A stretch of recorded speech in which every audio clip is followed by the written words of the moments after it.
Good evening, ladies and gentlemen. Welcome to another edition of Intermission. We haven't been shut down yet. Surprising. Alright, straight to business. We've actually got some new members along with us this time. I mean, probably just for this week only. Shivers said he wanted to take a bow out in order to focus on his university studies. He's readying up to become a righteous... He's becoming a professional air biologist. Yes, they actually have a field of that. But introducing is now the guy who begged to be on the podcast so hard he actually showed for himself in the first video, Marty Razor Kyra. Hi, it's me. By popular demand, my own popular demand, I'm here. A popular vote of 1. Hey, somebody voted. Even if it was me, it still counts. Yes. Taking a whole new meaning to sock puppet. Or rather, I want to sock the puppet. And then next up, a man that needs no introduction has single-handedly revitalized and reworked the Doom community on perhaps the other communities in the entire universe just with his name alone, presenting Xaser Akron. All of those are correct, except you have to pronounce them at once. You may need a his few actual extra name is vocal cords. His actual name is unpronounceable by the human tongue. This is I can't even pronounce it. Like that's how horrible it is. Like it's a Zazthulu. Zthulu. That's why I was casted on my home world. Is it just that's one of the first tests of becoming a man. You have to pronounce your name while standing on your head, reciting the alphabet backwards, and there's about 8,703 letters in the alphabet. And all right, I'm just gonna take this too far. I'm gonna stop right here. I was like, let's see where it goes. Yes, go away. Let's see how hard this joke can die. Damn, and here I thought my 18th birthday was rough. Well, you didn't get arrested, so it's better than some of my friends. Wait, this isn't jail? No, surprisingly. What am I doing here? Can I leave? No, we had to bust you out. We had to work really hard with the governors in order to help you out. Oh, okay. Officially, this is work leave. This is work? Am I getting paid for this? Welcome So, moving on. To the Intermission podcast. This is what happens when you invite exceptional strangers along. This is what you call second jail. So we've got Marty and we've got Xaser Acre. So moving straight along, Kinsie, why don't you take it away with any sort of interesting news that's been happening in the community? Well, there was some re-release of some game, but I don't think any of us here have played it, so who really gives a shit? I didn't even play games. Didn't you make a nice little video on it? Oh, the other one. I did a video of Shadow Warrior 2.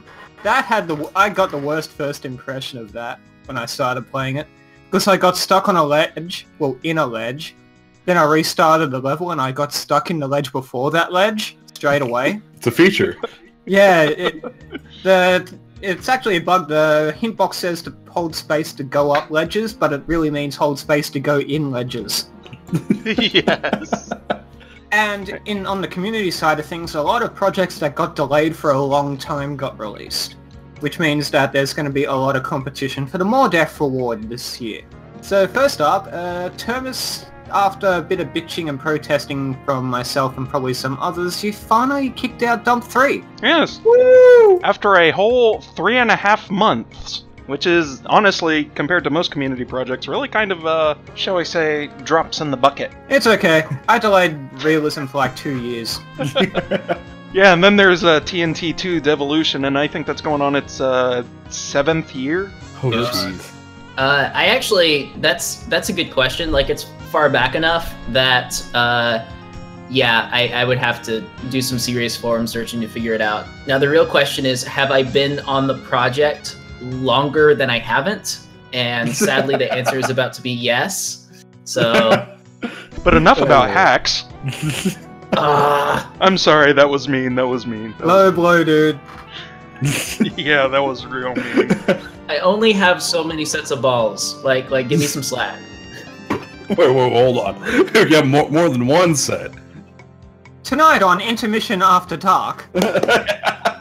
Yeah, Cage actually posted some art of that recently, and it seems pretty interesting. So even if it's like slow, progress is still progress. To be fair, Cage is working on about as many projects as Xaser is at this point. Yeah. Oh, jeez. Yeah, but if there's one thing that both Cage and Xaser have demonstrated, it's that they always eventually deliver. Which brings us to the next one, No End in Sight, which is, whew, that was released recently too, and oh my god, that was worth every bit of the wait. Oh, thanks. This is the part, because we like puns, that I point out how ironic the name is, because the end of the project is now in sight. Ha. Yeah, I was going to say, if you didn't say it, I would say it, so that's good that you got that. I'm stealing your lines! No End in Sight is an interesting project because it's one of those projects where I recognize as really good, but it's like completely built in a way that's completely antithetic to my way of thinking. Like E1M4, the blue key card, it's sort of tucked between those two stairways, and I completely missed it for like 10 minutes, just wandering around the map in circles trying to find some door I must have missed somewhere, walking past it over and over again. Don't know, it's just like, they're really good maps, but they're also like anti-me in some way. I think you kind of hit the gameplay style in the head. Run around confused for 10 minutes and then find the thing that was right in front of you the whole time. It's that was the goal? No, but it ended up being it. Like, that wasn't the intent. So, Eternal Doom 5. I'm glad to see that got a release. Well, No End in Sight. It's very, very secretly a Eternal Doom reference that we didn't even intend. So, there you go. Illuminati confirmed. Hey, gotta pay respect to SP. SP. Oh, jeez. Wow. Him. We're good at pronouncing around here. That's why we do an audio podcast. You guys want to be invited to my next week podcast? It's entirely textual, text-based podcast. It's just a chat log. It's It's a chat log that's text to speech and then speech back to text. Oh. And then printed and then OCR'd and then Google translated 5 times. Oh no. I would unironically love to see something like that. Welcome to Intermission, and here's our next guest, Dr. Sabetso. Right, and then on to another project that's been taking years in development. Kinsie, you've come out with another Samsara update recently, haven't you? Yeah, there was a bug fix in the last update for something that was causing console spam in the latest ZDoom of the time. But that console spam has since been relegated to developer mode, and the fix actually broke more than it fixed. So I had to go back and fix some stuff, and I polished up things, did some other bug fixes while I was there. I think it's pretty solid now, which means it's almost certainly broken in some other way. But the dreaded ACS, I don't know what love is, error. It's just one of those things, man. It's practically culture at this point. Dun dun dun dun dun dun dun dun dun. Somebody had to. I mean, it's an interesting idea at the very least, especially for the sake of debugging, having ACS just check for these sort of things, and then if it's not there, it displays an error. I mean, that's a simple concept. That's a simple idea. It's a bug. It needs to be reported properly, right? Well, it's when people start using bugs intentionally for cool effects. Like, certain things should be relegated to developer mode. And I'm thankful that that ended up being one. Yeah, I think, what was it? The big project that ended up, well, frankly, there's a bunch of issues with it in the latest dev build, so I don't even know if this one was found out. But the first thing I thought when I read that thread is, okay, DRPG and DRLA are really going to have fun with this. Open up the console, 8 billion messages. Because that's the whole point, is it's checking to see, do these things exist? If not, do this. If so, do that. And I think they added an ACS command to check if an actor exists in response to this. So you don't have to do like your spawn force tax. And that's good. Yoel threw a fit. I mean, he was angry. He was more than angry, he was livid. And honestly, I can't entirely blame him, considering, yeah, this was one of the ways the check was intentionally circumvented in order to make compatibility with other mods possible. You'd check for an item that was in another mod, and if so, change things in order to accommodate the mod. It was wonderful. It encouraged modders to work together and create things that were compatible for each other, and it also encouraged people to do Brutal Doom checks. The best use of checks. Outside of checks, of course. Of course, I mean, you can't go wrong with checks quest. But, I mean, all's fair and fair, all said and done. Now it's relegated to developer mode, and Bob's your uncle. And Brutal Doom is broken. Well, yeah, but you know what's new. Yeah, I mean, that's not exactly news. Well, it's broken in a way where it doesn't load. Yeah. Brutal Doom, I mean, this is actually old news, because, yeah, Brutal Doom being broken, that's not exactly anything new and interesting, but, the most recent Brutal Doom release actually has an issue where the blood spawning sequence, rather than 0.1, it was replaced with 0.L. A lowercase L. A lowercase L, yes. And the engine didn't really care about that, it just sort of read it as 0, so it didn't even succeed in what it was trying to accomplish. But as of the new stable Xaser ZDoom, it checks for that shit and basically says, nah, this is an error. Nah, dude. And Graf apparently told Sergeant Mark about this 9 months in advance, and it's still not fixed. Mind, I still haven't found a source for that, so I don't know if that's still up in the air or if it's actually true, but... Well, Graf mentioned the 9 months thing a few times, and if there's one thing he's usually true about, it's about how agitated he is. Yeah. Yeah, this is correct. He spares no details. A lot of people can be angry with Graf about a lot of things, but if there's one thing he can be counted on for, it's speaking his mind. Yeah, very true. And I think the most interesting part of this is Mark's response to this is that he's not really going to fix the issue until he's done with Brutal Doom 64. And normally, this isn't exactly an especially out there thing. I mean, there's a lot of things, a lot of glitches with our own gameplay mods that we just haven't really gone back to fix, because why bother? But this is just a very simple find and replace that would probably take like 15 minutes to kick out an update for. I'm curious, how many, because, well, we all know anybody who's opened up the Brutal Doom source code knows that inheritance doesn't quite exist where it needs to. Is that 0.L show up in more than one place? Because if it's just in one actor. Yeah, that's what I'm thinking, is if it's one, then we're literally talking about a one character fix. You change 1 byte, and it works. So it's like 8 times in a row in one actor or something. The almost tiniest possible patch, then. But still. Yeah, it's like I can understand like discarding old projects to work on new ones, but this is a really, really small and really simple fix that would lower his inbox by a big amount. But instead, he's just like packing an old version of Xaser ZDoom in instead. Well, I was gonna say, that doesn't make sense. Gonna pack. Yeah, go ahead and just use this version. I don't know. You know, that kind of brings up the whole point. I mean, this dude has a Patreon for his mod. I mean, is there? Which I've made jokes about for like every episode before now. Hey, it should be worth reminding that, you know, the $1,000 mark for his Patreon is teaching others how to code. Yeah, spread the plague. God. Okay, if the 2,000 mark is negating the $1,000 mark, I'll go ahead and raise $1,000 after that right now. Just to stop that from happening. There's also the matter of, do you honestly think you will actually be finished with Brutal Doom 64?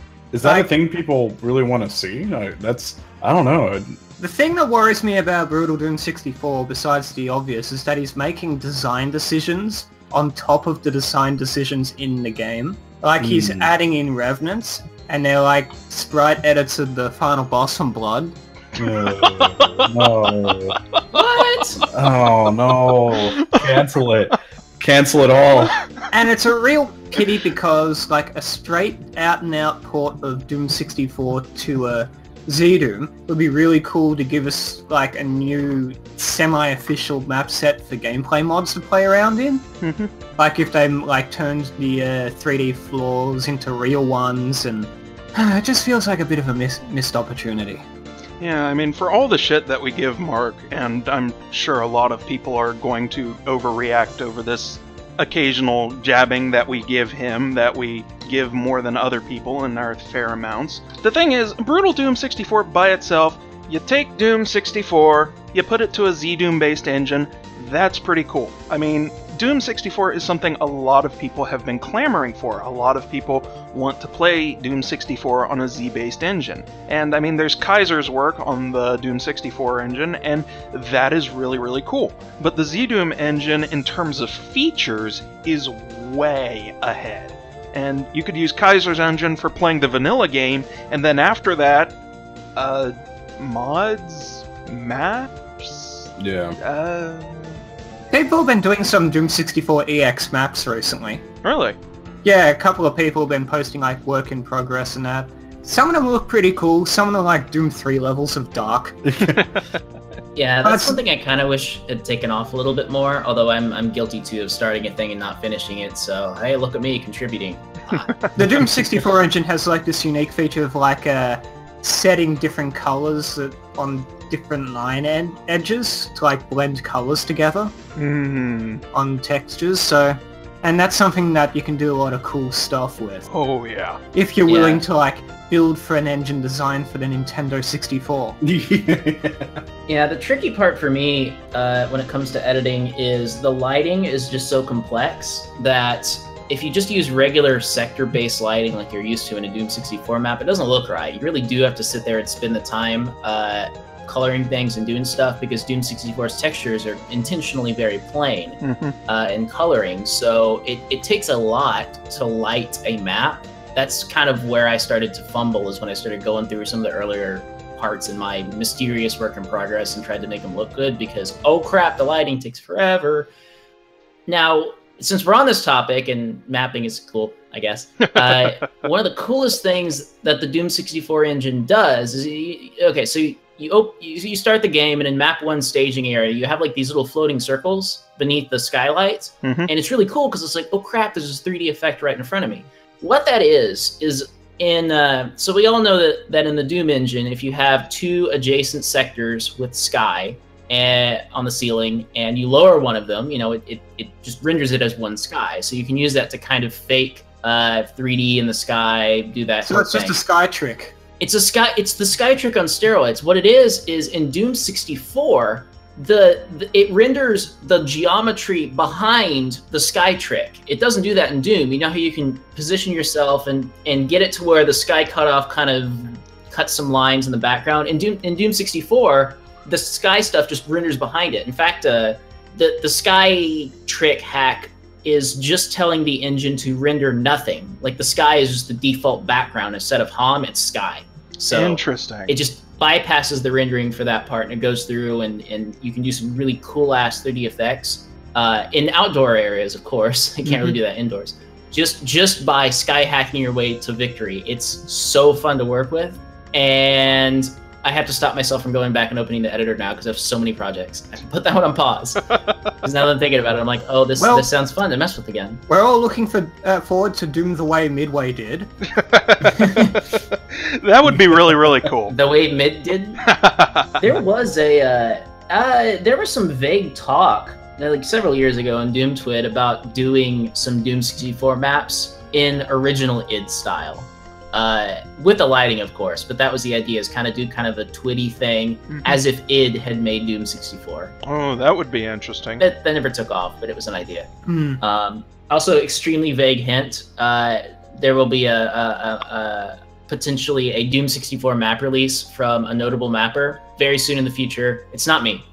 my thing's not finished, but it was just talking about, oh, hey, I should release all my stuff. And I'm like, hey, is the Doom 64 map in the pile? And he said, yep. So awesome! Can't wait to see the release by SL40M, Mechadon, and Vader all working on as one. Oh dear! Like that's the 3 sides of the eye, the pyramid, right? Yeah. The whatever you call the triangle thing. Yeah, the trifort. No, I don't know. Illuminati is real. Yeah, I just realized I don't know what that's called. I'm very cultured. Meanwhile, Skillsaw just watches from the corner. Just waiting, biding his time. Hands folded. Who's the eyeball then? Probably. I guess like maybe Ty Halderman. May he rest in peace. Secretly watching us Yes. from the other side. Yes. May he rest in That's peace. my new headcanon now. Yeah. Alright, boy, we went on about Brutal Doom and Doom 64. Moving straight on from that. Next up is what we've been playing recently, and I know we touched a bit on this earlier, but I know Xaser in particular, he's been talking about Shadow Warrior 2 a bit.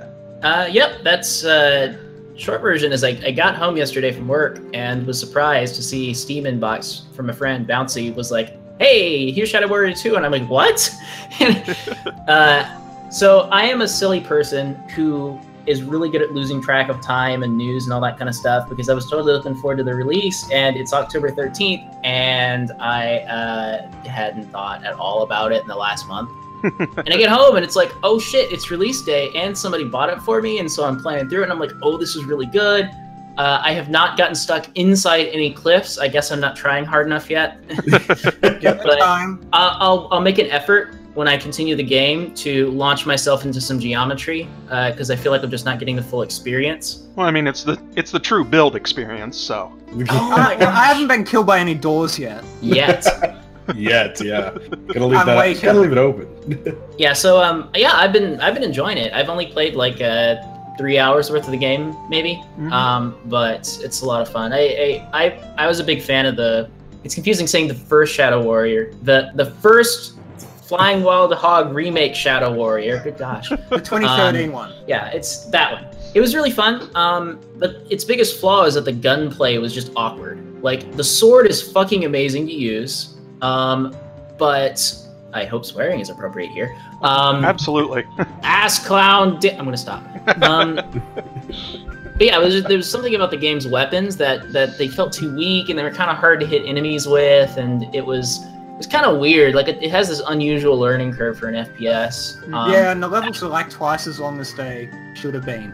Yeah, it's partially that, but I feel like they dragged on not even so much because of the length, but because, you know, they're linear arenas. Like, it did the thing that every first-person shooter does. And Shadow Warrior 2 is mostly linear so far, but there's been a few areas at least where you kind of get to pick and choose and go around. So I'm like, okay, this kind of gives me some these sort hope. of open areas.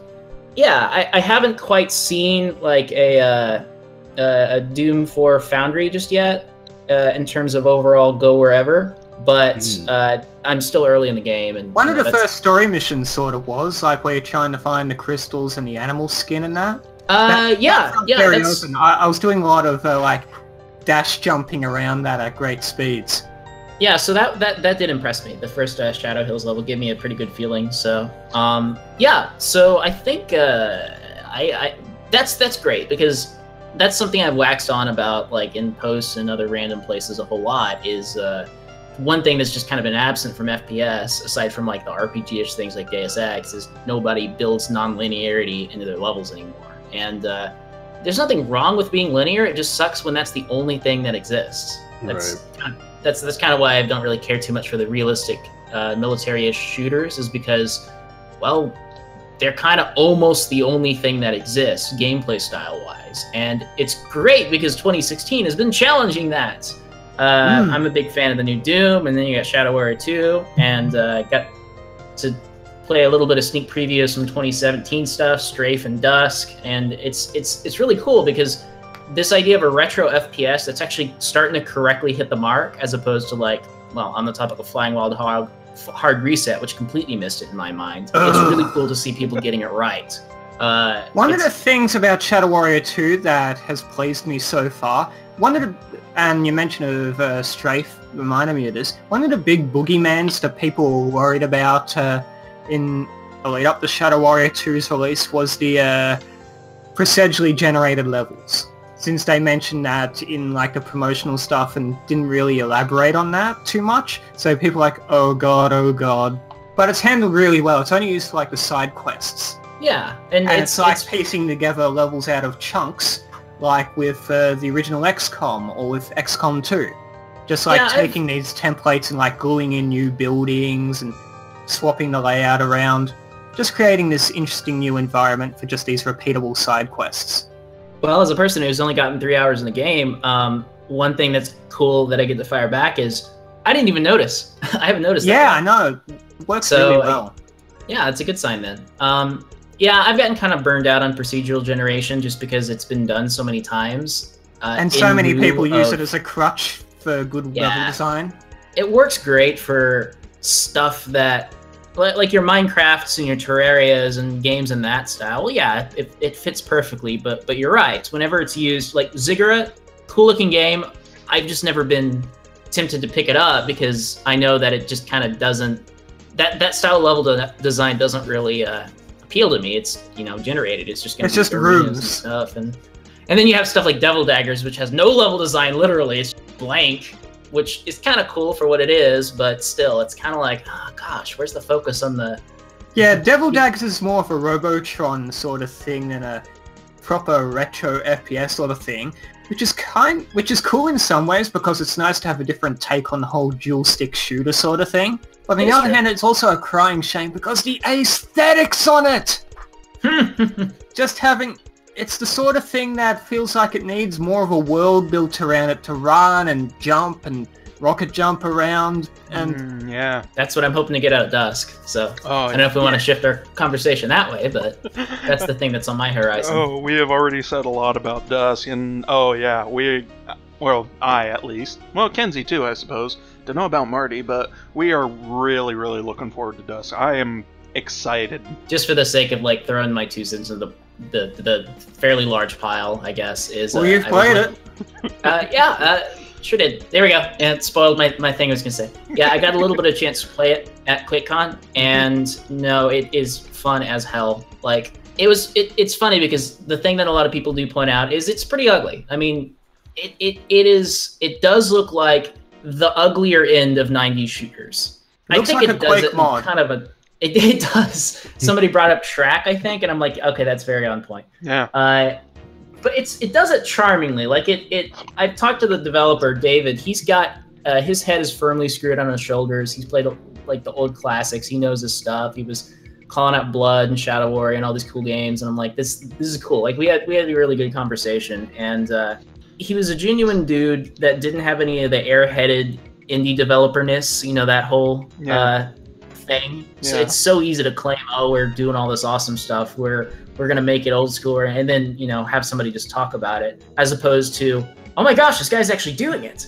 Like that's what I almost walked by the game. In fact, I did. I saw it and I was like, oh, I guess somebody's doing so. That looks kind of ugly. And I passed by it, and it was Matt Tropiano. He was there at QuakeCon, and we were there in the BYOC. He just pulled you back with a cane and was like, hey, no, look at this. That's exactly what he did. He was like, have you played Dusk yet? And I'm like, oh, I passed by it. And he was like, you need to play Dusk. And I said, okay. And I sat down and got through like 17 waves. I was actually on a pretty good streak. I got second place, and there's one guy in front of me who did something ungodly, like 30 waves, and ended up taking the prize. They were doing a little giveaway thing. Like, darn it! But it was a lot of fun. Like it's fast. You run around. Like the movement felt so Quakey in a good way. Quakey is in the game, not as in, oh my god, I'm skating around everywhere. Okay, so one thing I do want to point out, because I thought this was really amusing, is all right. So slight background. There was this goofy game, Retro Blazer, that was being touted around a few years ago. I don't know if anybody remembers it. I remember that. Yeah, Quake with sprites and furries. Yeah, the furry game. There you go. That's what everybody remembers. Okay. And the Mega Man X sound effects. I remember the Wolfenstein level design. I mean, yeah, I wanted to like Retro Blazer. I remember the failed Kickstarter. Aw, sad. But yeah, it had a fantastic art style, and it looked like it had a really cool thing going for it, but the level design was just flat as hell. I mean, they intentionally went for the Wolfenstein style maze level design, and it felt like lost potential. So here's the funny thing about Dusk. They had like an endless mode, which I played, just a horde mode in a very basic map. And Matt got to play one of the single player levels, the one they had done. And it's funny because it starts you in this underground maze, like this Wolfenstein-esque maze. And you wander around for a little bit and shoot a couple of guys. And then you climb up a ladder, and then you're in a house, and you walk outside in this big open area, and it's got like the trees and the sky and all this kind of stuff. And it's like, all right, now you're in the actual level. And it was, I don't know if this was intended or not, but I thought it was funny as hell because it seemed to me like he was going, oh look, here's all this old school stupid Wolfenstein level design. Ah, gotcha. Here's the real map. You got to be careful with things like that. If you look at how Serious Sam 3 started, it tried to be this parody of the whole modern FPS thing, but it sort of went on too long and it sort of turned people off before it actually started getting into what the game does best. Yeah, it did. It does take a really slow start. Like, I don't mind Serious Sam 3's early, but having played it a few times, it takes. You got to get about a third of the way into the game before it actually starts getting Sammy. So people who are expecting Serious Sam from it have to wait a bit. At least here, like, the underground segment is like a minute max. Like, it's a really short thing, and then you get out and it continues. And from what I'm understanding, that's not even going to be the first map officially. It's just the first one they did. Like, yeah. So there's going to be a different E1M1, I believe. But I have no idea if that was intentional. It's just that was the thing I kind of saw, and I thought it was really funny because I thought, oh, ha, look, he's doing the retro blazer thing. Oh, he's not. Oh, look, it's real level design. Because that was the thing that caught my like, I played it. It was a lot of fun, and then was pleasantly surprised to hear that one of the big focuses of Dusk is an actual single-player campaign with real maps, not just procedural generated stuff. Like, yeah, there's the endless mode and all that, but that's not the core game. Yeah, it's a game with level design. It also, we'll see how the whole hanging their hat on actual level design by actual human beings sort of thing. It's promising, but it's also concerning in a way because it also hangs its hat entirely on the guy's level design skills. It is true. I'm liking what I'm seeing from screenshots, but, well, you've got layouts, you got traps. There's lots of stuff that goes into a map aside from just, does this look cool? So I guess we'll just see how that goes. Hope so. Fingers crossed. Man, it's like three podcasts in a row. 2 podcasts in a row where we've talked about just Dusk and just constantly marketing it up. Man, if this keeps on going, they're gonna have to pay us. Oops. Well, I'm looking forward to No Man's Quake. Alright, and boy, we've been leaving poor Marty out into the darkness, and... Oh, hi. Oh, hello. Yes! It's me, Marty. I'm here. How about you, Marty? What sort of retro FPS stuff have you been playing? Or rather, quote-unquote, retro FPS stuff? Oh, wow. A lot. I've been playing quite a few. We already talked a little bit about No End in Sight, which I was really excited because somehow I missed it. I guess maybe I didn't see it because that's No End in Sight. Yeah, so being able to check that out and being just really surprised, it didn't, like, zero expectations. I'm like, what is it? What does it do? I don't, what could it be? And just, like, really interesting level design that's, like, kind of evokes, like, a really classic sort of feel, but also not like, you know, here's some areas we copy pasted from E1. It's just, like, really nice, genuine level design. I'd really just taken aback by it. So playing a lot of that, playing a lot of Johnny Doom, that came out only as of, you know, recording this podcast, only came out yesterday. Was that today, I think, technically? Oh boy, back to the subject of Brutal Doom and spin-offs. Yeah, it's weird. Me personally, I haven't really played a lot of Brutal Doom, so I just shrug. So it's kind of all just new. It's like, oh, it's a brand new thingy. But I'm having a lot of fun. A lot of cool design decisions I personally enjoy. You know, a little rough around the edges at some points, but I think, you know, that's kind of when you're working on something like that. I mean, that's especially with given the base, you know, there's always going to be that kind of weirdness, and hopefully Johnny, you know, takes that feedback into account. Yeah, if there's one thing that can really be said in Brutal Doom's favor, it's that it spawned, like, so many offshoots, so many spin-offs, so many takes, that there's always going to be something for everyone to play. Yeah. For better or worse. Absolutely. It's kind of weird. I mean, it's like, not to get too heavily back into the subject, but I mean, it's kind of cool how it's been maybe kind of the gateway mod. Remember, I mean, earlier on, it was just like, there are just these people coming in playing Brutal Doom, but I know I see a lot more people who played it and then now are just doing other things. They're like, oh, and then I played Russian Overkill, and that's my thing now. So it's pretty neat. I mean, back in the day, we didn't really have anything like that, so it's pretty legit. But yeah, I mean, besides that, I mean, not a whole lot. You know, mostly playing what these guys put out because they're like the only guys I talk to ever, I guess. I think probably one of the things about Brutal Doom Johnny is that there was actually a little bit of a fuss when it came out, and by a little bit, I mean like really little bit. Shivers and I were playing it. This is actually Marty's first time playing Johnny Doom, so he's only just now discovering the true beauty that is Johnny Doom. Yep. But we were playing it for the first time, and it was like, what the hell? What happened? It's slower, it's sluggish. What the hell did you do, Johnny? We kind of made note in the thread about it, and Johnny actually came to 4chan. He came to the regular Doom thread where I kind of like to hang around, post in a lot, and we had a little bit of a discussion, and it turns out probably the cause of the sluggishness, we opened up the ACS file, or rather the ACS folder, and there are 34 different individual script sets. Here, if you get 100, then you unlock an achievement. 34 friggin' ACS! If you auto-load 100 ACS files, you get an extra life. And several of them have the same name, so they were being loaded multiple times.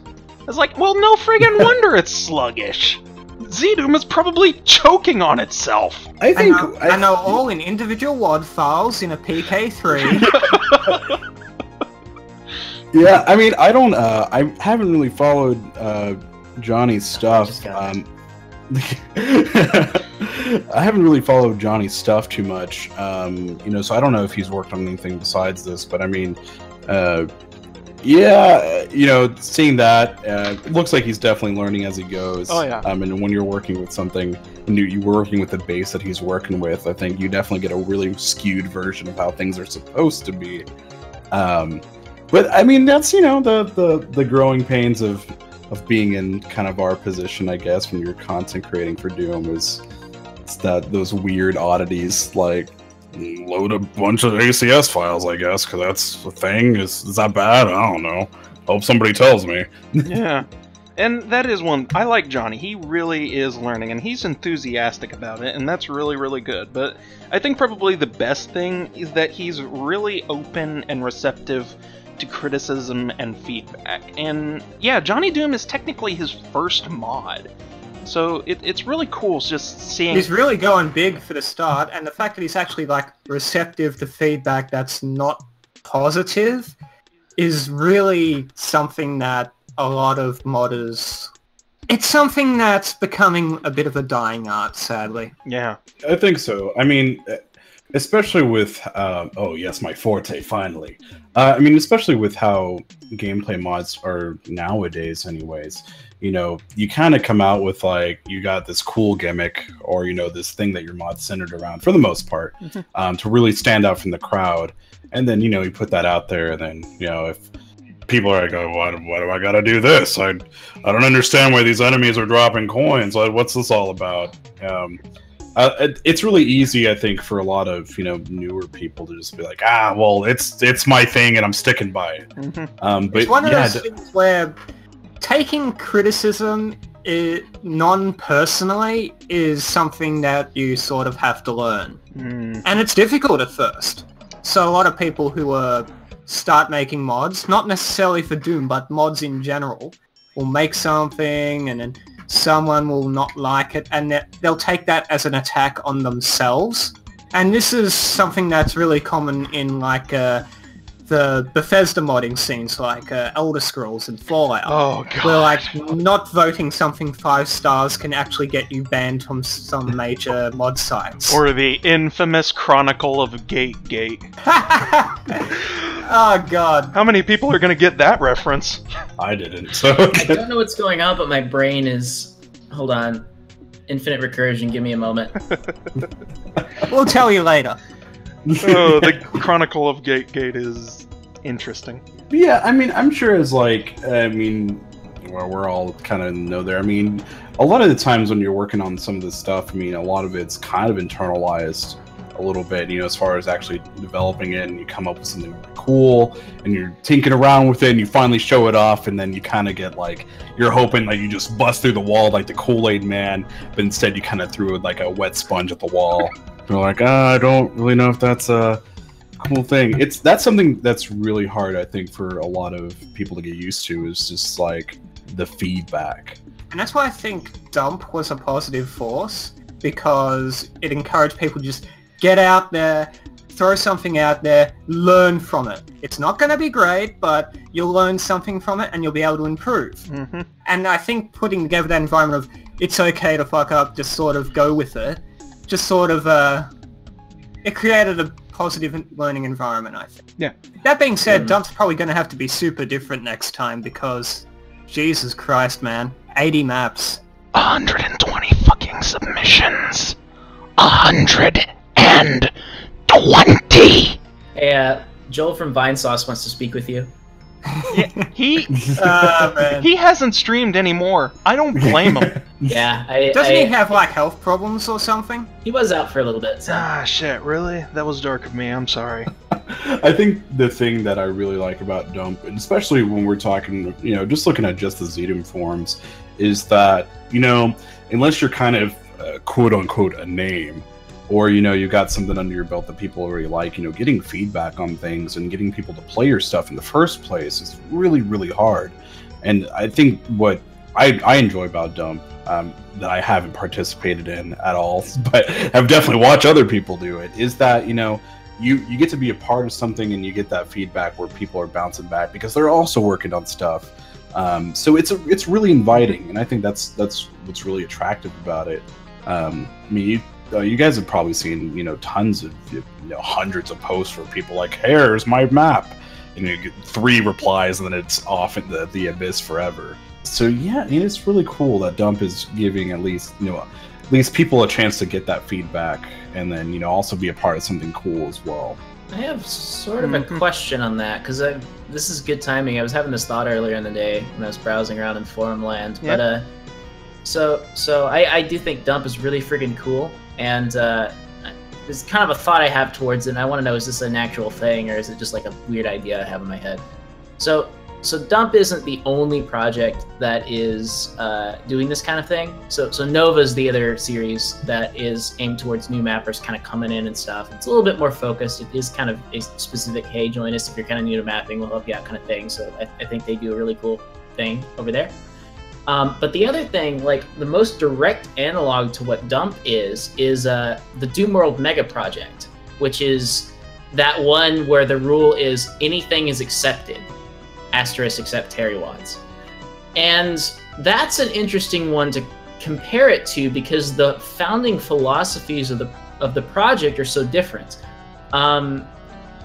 Yet so Dump is kind of, hey, folks that don't normally map, make some maps, do some awesome stuff. Doomworld Mega Project was kind of a at least my interpretation of it is, it was kind of like an FU to the idea of the big names releasing all this stuff. Like, there are a lot of projects going on, lots of quality control. There was, little bits of drama here and there in various projects because stuff. And it takes 7 years to come out. Thing. Yeah, all that kind of stuff. And so Doomworld Mega Project is kind of like a protest, where it's like, hey, you know what? Screw it. Just submit stuff. It doesn't matter. It's going to be accepted. Here you go. But there's one thing about that, and I want to know, does anybody else agree? Please disagree with me if you do, because I would like to shatter this illusion, if it is indeed an illusion. Is I've always kind of had a negative view towards Doomworld Mega Project, because it seems like, because of that founding philosophy, that it disinvites criticism. Like, the whole idea is submit it and it'll be accepted, no worries. No, like, it doesn't, it feels kind of by that nature that you aren't supposed to, quote unquote, criticize maps in the set, constructive or not. Whereas Dump is very clearly, hey guys, let's get better at mapping, let's do this shit.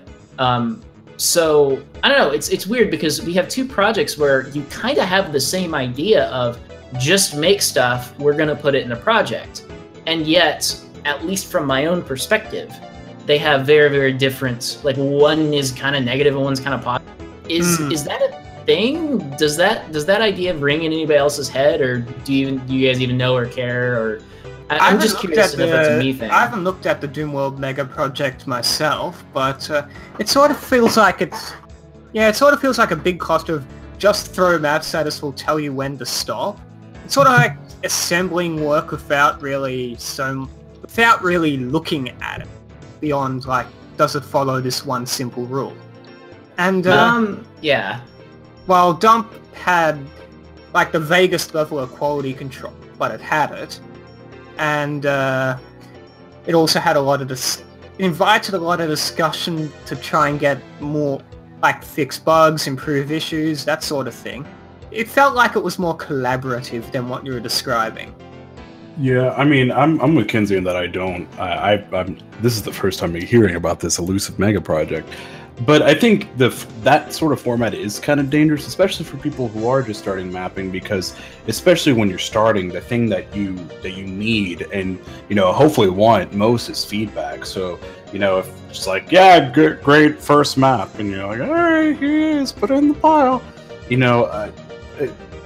I think every experience, be it mapping, working on gameplay mods, whatever it is that you do, you should be continually building up and learning from your prior experiences.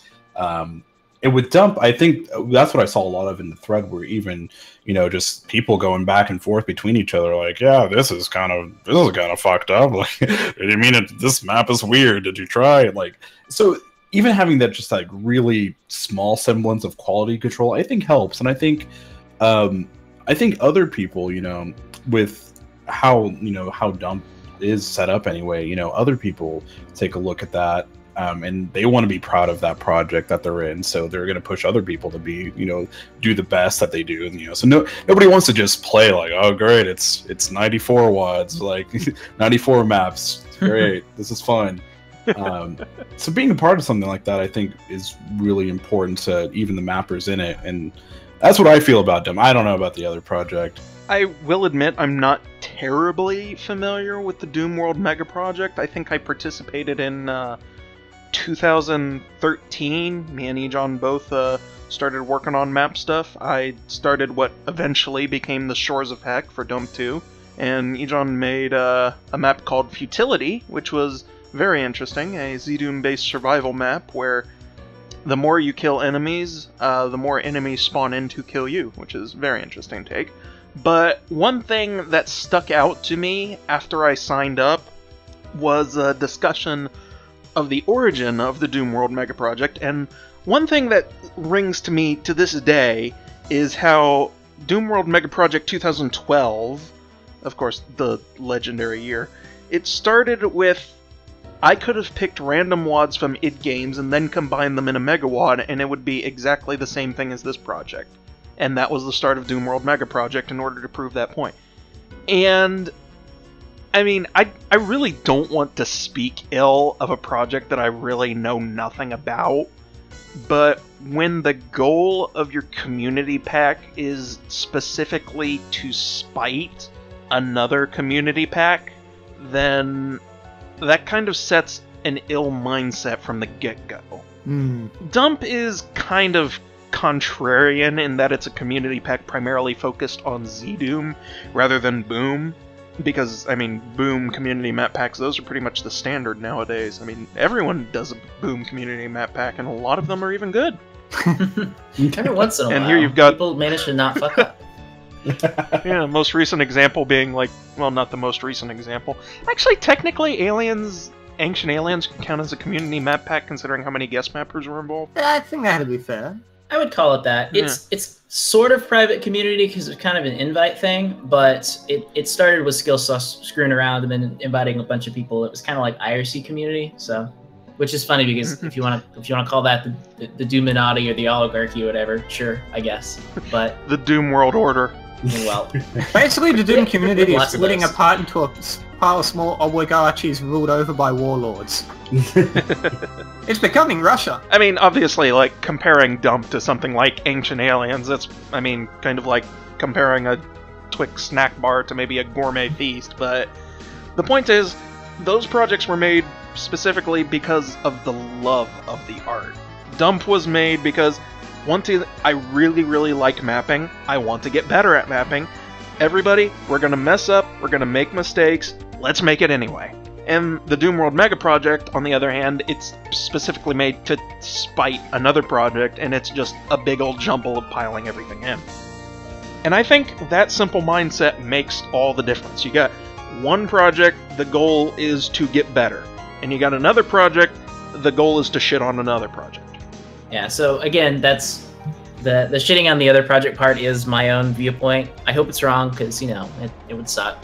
So, you know, feel free to refute all the good stuff. Tell me how stupid my opinion is. Citation needed. I feel really, really, really, really, really bad talking ill about the project I have signed up once for and did not really do anything for. I feel like really, really bad. Because, I mean, it certainly isn't that anymore. It's kind of how it started. It was kind of the genesis behind it. At least that was everybody's interpretation of it. You know, if it wasn't, it was probably just poorly timed. I don't know. But it still kind of has this difference in mindset. If it doesn't exist, then that's great. But I'm going to back off of that for just a sec, because what I really want to do instead is say, I think it's super awesome that Dump and lately Jimmy's Joy of Mapping, like there's this new focus towards, hey, folks that don't usually map, let's get into it. Let's do some real constructive criticism. It's not the idea of a mapping safe space where you can just kind of throw stuff in and it gets accepted. It's more of, let's get better together. It's this cool push that hasn't really, well, I'm sure it's existed. I mean, Nova, you know, is a several years old series, so they're kind of the pioneers of that kind of thing there, but it's not something that traditionally you've seen in the community. Is this kind of collaboratively focused, let's get better at a thing. I mean, it's always just been a group of, well, not a group, a bunch of individual trailblazers who just somehow figured out how to do stuff and then at some point got good at it by themselves. And A, that doesn't work for everybody. B, if you're good at one thing, you know, want to branch out the thing B, how the heck do you do that? Well, you do this, you collaborate. So there's so much talent in the community, it's great that it's starting to get shared. I just want to point out real quick, one thing that really, really worries me about the Dump format, though, is that I fear sometimes people outside of the Dump group are being a little too easy on the results, because Dump 2, Dump 3, it gets a release, it gets spread out into the wild, and people are really, really liking it, really liking it, really liking it, and we're not actually getting a lot of criticism on how to fix things. I think even for me, just playing through, it's really overwhelming. I mean, it's just like you have so many maps to go through, and I'm wandering through, the hub map, this beautiful, gorgeous hub map, and going through and like, oh, what am I gonna play? So it's like you can't really. I feel like if you were to direct any criticism at Dump, I mean, it'd have to be at the individual components therein. And so I guess that's what's kind of the hard about it. After it's out, how do you get that feedback? I feel like a lot of the important feedback, as far as even the maps in there, are really just when it's actually being worked on and developed and stuff. But one thing Xaser was talking about there that I wanted to point out is definitely like, it feels like there's kind of like you must be this tall to submit a map. I mean, that's what I think it's great about Dump and things like that, is that, I mean, it's kind of that invitation to like, hey, like you guys were saying, like, let's get better at this. Like, let's make a map, guys, and we'll help you make it a good map, or the best map you can possibly make. Because when you're just a dude and you're just like, hey, here's my first map. I mean, even for me, I'm just like, I don't want to play somebody's first map.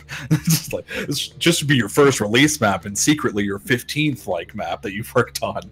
But in the Dump format, you're like, oh, cool, yeah, let's check this out. This is, so you run into a lot of like, oh, this is weird, but you run into a lot of cool stuff, people trying stuff. It's really neat. Yeah, one thing that's interesting to think about from the flip side of it is, I'm some dude who's been in the community for well over a decade now, and it's hard to give criticism a lot of times to things from folks who are brand new, because the perspective is so different. I don't know, the way I kind of think of myself is if I was the proverbial professor, I would be the guy teaching the advanced courses, not the intro ones. So I want to give feedback on a lot of these things, but I don't know. I don't really know how.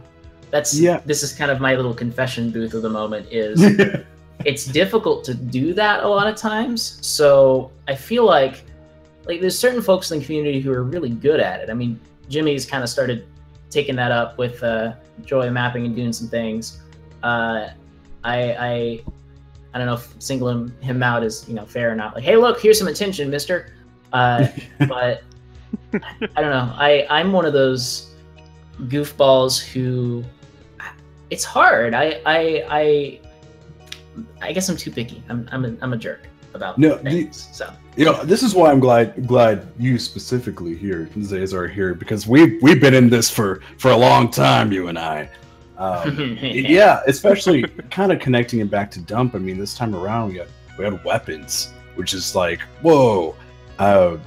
Especially, man, I'm super picky when it comes to weapons and stuff like that, because I mean, just like you were saying, I mean, we've been here for a while. We've seen a lot of stuff.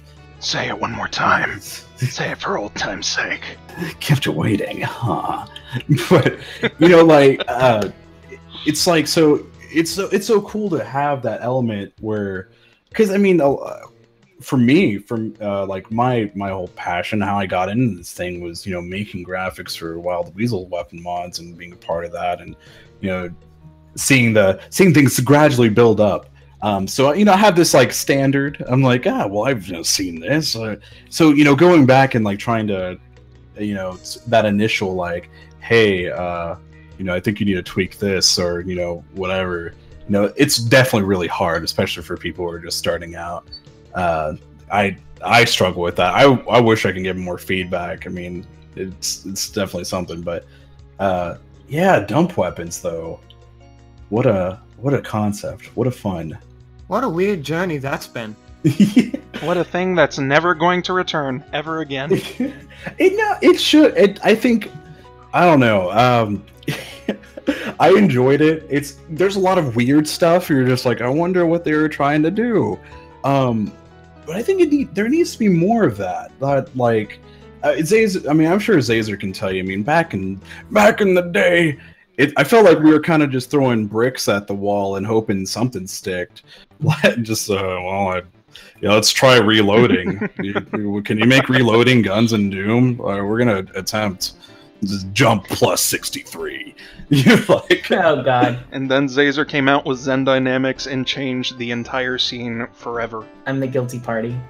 It's all you. Patient zero. I'm sorry. Oh dear.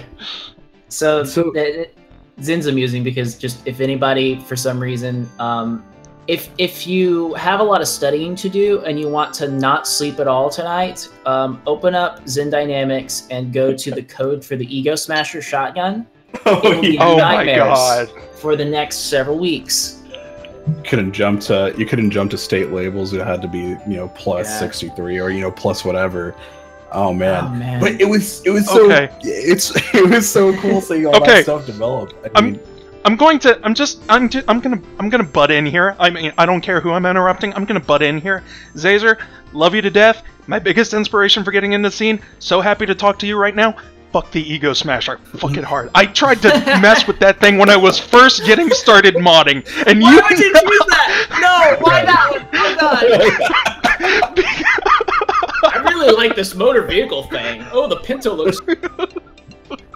I'm gonna pull out this pin here and see what. Oh dear. Oh man. Oh dear. What else? What are some silly analogies? That was a load bearing jump.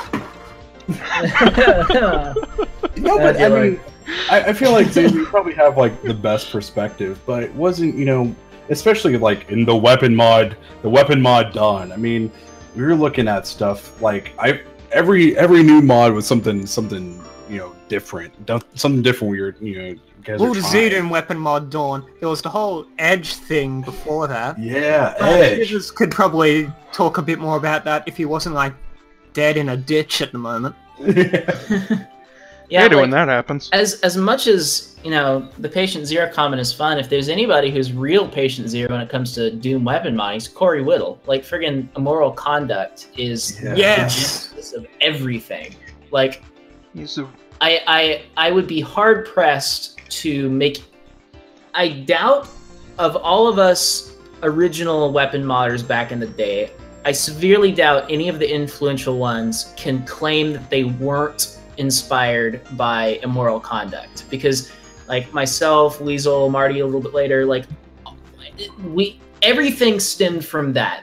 When I played that mod, that was like the thing that, you know, I was like 11 or 12 at the time, so, you know, take this with a grain of salt. That was the thing that changed my opinion on what you can do with Doom. Was I was like, holy shit, this is a new game. This is completely 100% different. And that's what kindled my interest.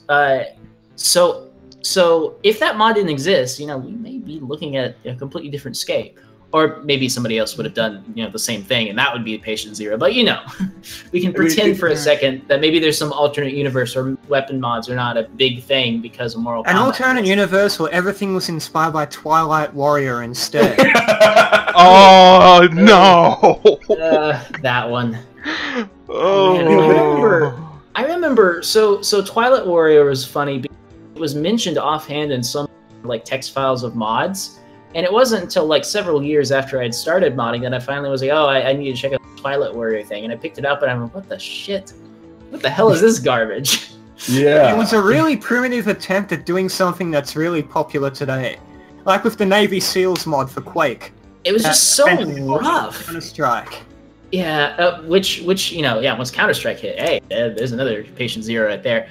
But dang, it was just, the level, it was... Compared to Immoral Conduct, which is this nicely polished gem, Immoral Conduct is just so... Sorry. Hold on. Twilight Warrior was so rough. It was... I don't know, like all the weapon functions. It was clear they were just kind of trying to figure out how to do stuff, and I was kind of in that mode where I knew enough about modding that I thought I was like, oh, that's so silly they did it this way. So I'm sure a lot of that's tainted by me being just barely climbing up on the horse and thinking it's really high. I don't Wow, know this is one tall Shetland pony. No, it's really crazy. Like now that you mention it, I mean, I feel like, you know, you go back and play Moral Conduct, it would still hold up today. It was so solid, and all those. It's funny to think that there was a time where it was like something like, man, you know, all your weapons should have universal hands. Like that was a foreign thing for a while. For a while, it just felt like, well, if you grabbed it from here, then you just leave it with the hands you got it with, and that's it. It's like, wait, you can edit the graphics further to place the protagonist's hands on it. Like so much, like so many things just came out of that. I mean, it's crazy. Yeah, the graphics. Why would I do that?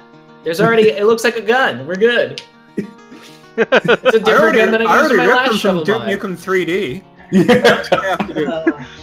Okay, guys, I want you to tell you about my idea for a new mod. Okay, so the fist is going to be the Realm 667 knife by Scuba Steve. And then the shotgun, it's going to be the Duke shotgun. And the chain gun's going to be the Shadow Warrior Uzi. And then the super shotgun, it's going to be an edit of the Blood Tommy gun. Oh no! I remember last time you were pitching this, because I think the chain gun, it was a mix between either the Shadow Warrior riot gun or the fucking 3D chain guns. Those goddamn 3D chain guns! I knew that was gonna come up. Oh dear lord! Where are those even from? The BFG would be a model rip of the Half-Life Gauss gun. Yep. That's... Cut off at the edges for widescreen. Oh, like, call it something like the perfect mod, only swap the C and the T. The perfect mod. There's my contribution. There we go. Excellent. Comfy Doom, Gameplay Edition. Oh, man. Just Moral Conduct. The 3D. Well, I guess I know what I'm doing for April Fools. Oh, man. Please do. That'd be great. Or maybe for Halloween. Moral Conduct. Got Mein Kampf duct. Oh. Mein Kampf. But the reason I brought that up. Godwin achieved. Yeah, God. Godwin achieved.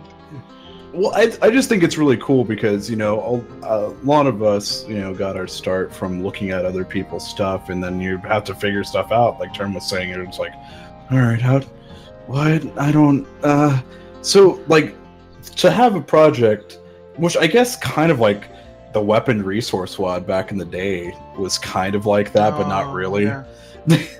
But, like, people are just like, I'm learning to make a gun. How do I do that?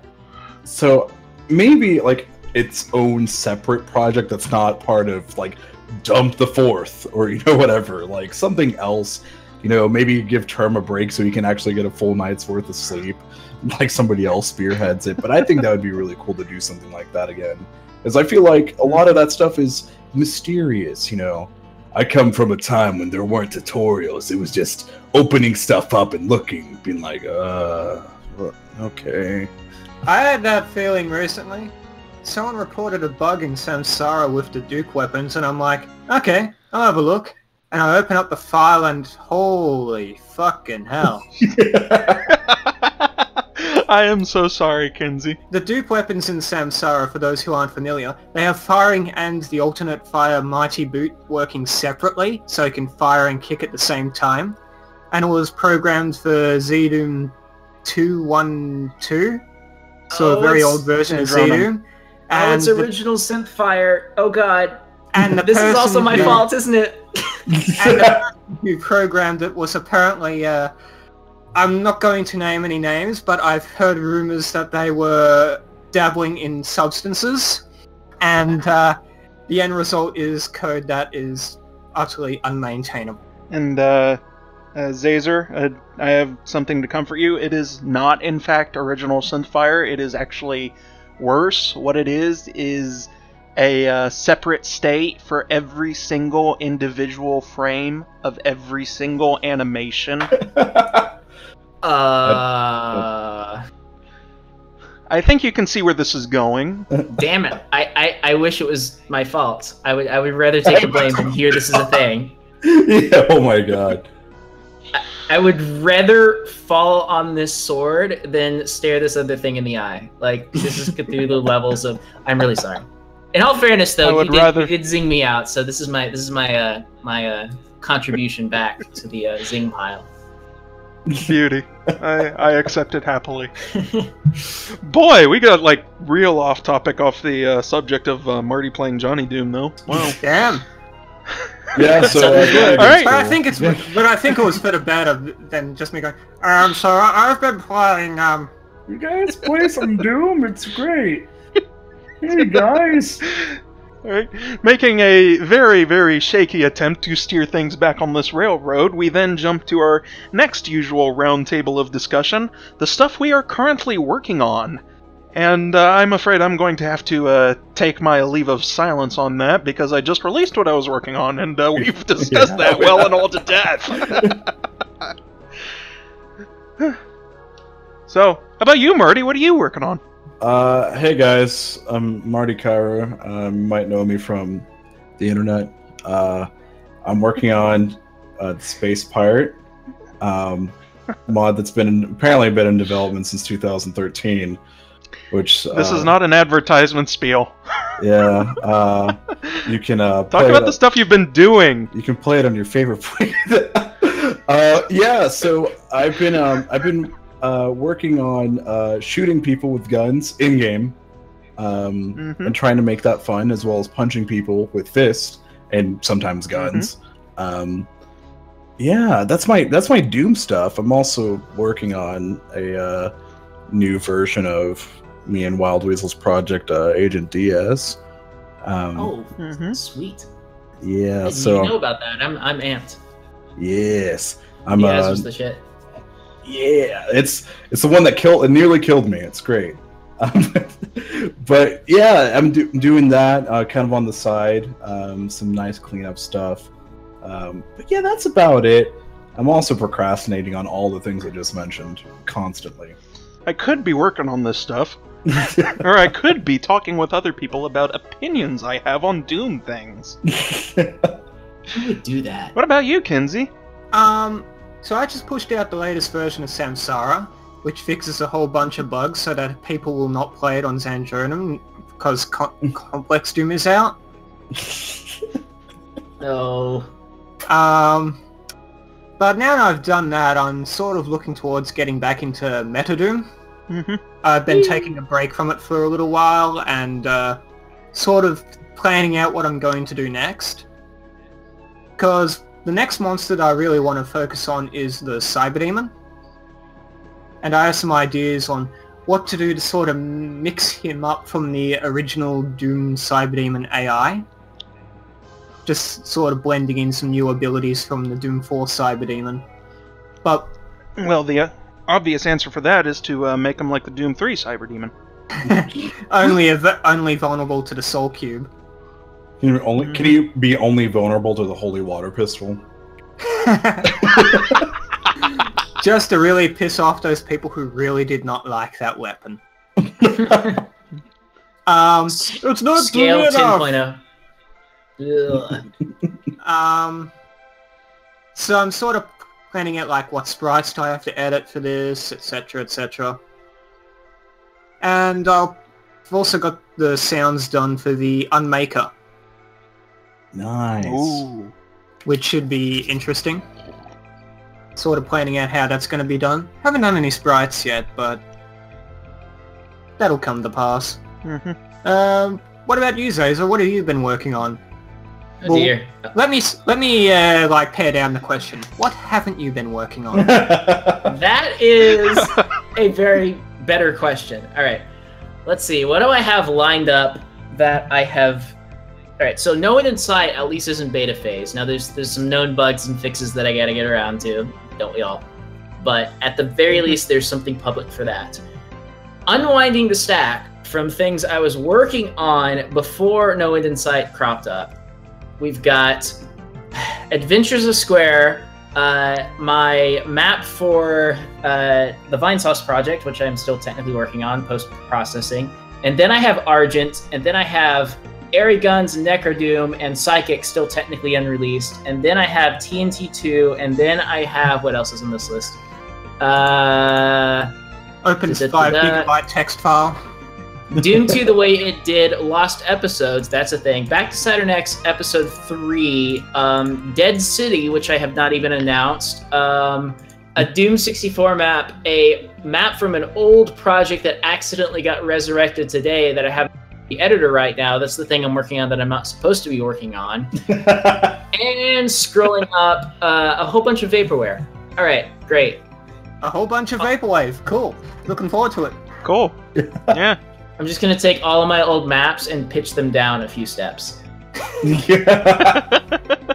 How would that work? Like, what would be the analogy? Like, what would a vaporwaved version of E1M4 look like? I'm assuming one thing that can be said about vaporwave is that it's got really unique aesthetic, and in fact, aesthetic is the key word for vaporwave because it's got all sorts of really strange, surreal imagery kind of strung together. Lots of bright colors. So it's basically that one Lost Episodes project that Xaser did of like beta maps and console maps and stuff, where everything just turned all surrealistic and shit. Oh jeez. Yeah. So I've accidentally done this. I'm asking, what would this look like? Oh, it's that thing like I've already done. one of my projects. I think I've actually released, hence I've forgotten about it, because it's like 20 items backwards on this. What is wrong with me? Jeez. Alright. Christ, you're going to be going through your hard drive someday and you'll find the final version of Mordeth. Jeez. I was surprised to see a news update on Mordeth recently. What? Huh? Yeah. Still working on it. I've seen Mordeth the person floating around. I haven't actually seen a post on the map set in a while. It's like, hey, yeah, I'm still working on it. Yeah, I mean... No, if I remember correctly, he posted a screenshot. It was like, everyone was like, wow. 8 stars. Bigfoot exists! Out of 7. So here's the question. When Mordeth inevitably gets released, what do we rename the CAC Award to? It's still going to be the Mordeth Awards because, I mean, it's edging on 20 years of development. The post-Mordeth? Post-Mordeth. There is no other project that's going to reach that long. I'm in favor of post Mordeth. That sounds like a great era. Like the new era of Doom modding is like post Mordeth era. Sounds like a good name. Sounds like a good name for a megawad. Post Mordeth. Make so many like dumb jokes, like more death and. Please, okay, sir, I want some maybe more one death.